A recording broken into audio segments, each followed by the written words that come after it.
Ja, seveda, danes ste videli, smo podpisali ta dokument, ki je pač koncesijska pogodba, veljala bo 8 let. V tej koncesijski pogodbi so zajeta vsa dela, ki jih je Kosta za nas opravljal že v prejšnjem obdobju. Sicer je zdaj eno leto veljal aneks pogodbi, ker so bile prejšnje razmere pač v občinskem svetu take, da se te pogodbe ni dalo sestaviti. Zdaj je druga struktura in smo se pač tega lotili.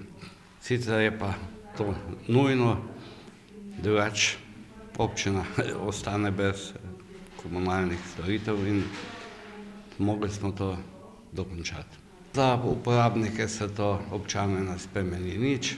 Seveda smo poskušali še s to pogodbo dobiti kakšne popuste, sicer ni šlo, cene ostanejo iste, ki so bile v prejšnji pogodbi, tako da seveda se bomo pa trudili na vseh ravneh, da bi stroške vsekakor zmanjševali, koliko se pač to da, da ne pride pa spet do škode občanov, ne.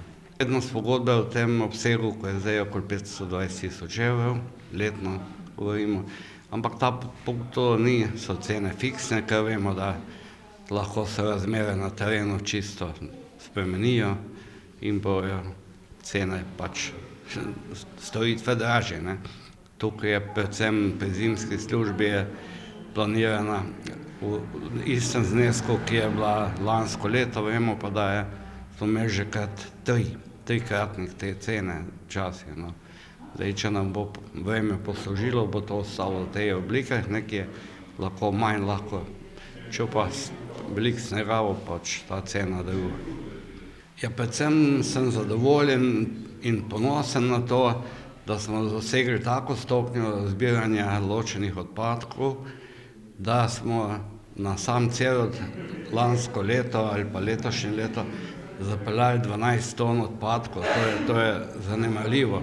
To se vidi, da občani zbirajo, ločujejo, seveda je pa tukaj zasluga tudi Kostaka, da je po vseh vaseh postavil te ekološke odtoke in da to zbiranje tako poteka, da se ljudje zavedajo, kjer kontejner kaj dati, da ne prihaja do zmešnjav, ne.